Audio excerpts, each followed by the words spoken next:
বিশ্বজুড়ে জীবাশ্ম জ্বালানির উৎপাদন বৃদ্ধি পাওয়ায় চাহিদা বাড়ছে উইন্ড টারবাইনের, যা ব্যবহার করা হয় বায়ু থেকে বিদ্যুৎ উৎপাদনে। চলতি বছর বৈশ্বিক উইন্ড টারবাইনের চাহিদা বেড়েছে 23% আগের বছরের একই সময়ের তুলনায়।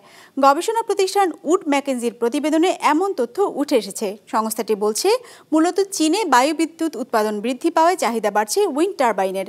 ডেস্ক রিপোর্টে বিস্তারিত। 250-টিরও বেশি ডিজাইন অপশন নিয়ে ওয়ালটন স্মার্ট ফ্রিজ, বোঝে আপনার প্রয়োজন।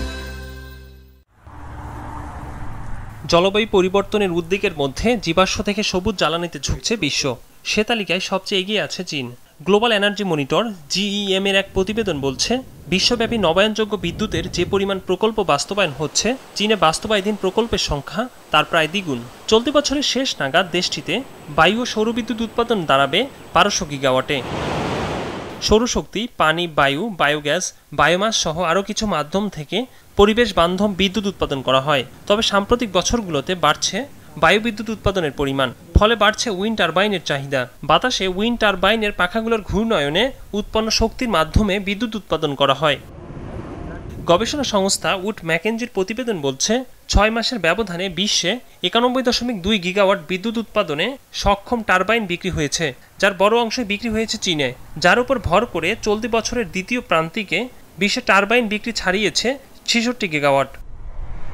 শুধু বায়ু বিদ্যুৎ উৎপাদনেই নয়, টারবাইন তৈরিতেও এগিয়ে আছে চীন।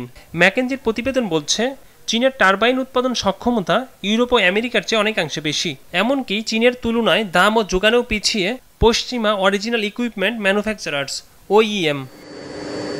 তবে চীনের বাইরে চাহিদা কমেছে উইন্ড টারবাইনের। বছরের ব্যবধানে বৈশ্বিক চাহিদা কমেছে 16%।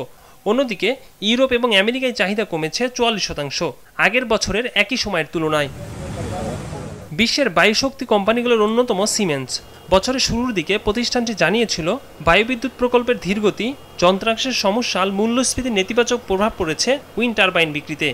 অন্যদিকে বছরের প্রথম 6 মাসে ইনটেকের বাজারে তীব্র প্রতিযোগিতার সম্মুখীন হয় পশ্চিমা OEM কোম্পানিগুলো, যার ফলে বৈশ্বিক চাহিদার মাত্র 13% ধরতে পেরেছে তারা।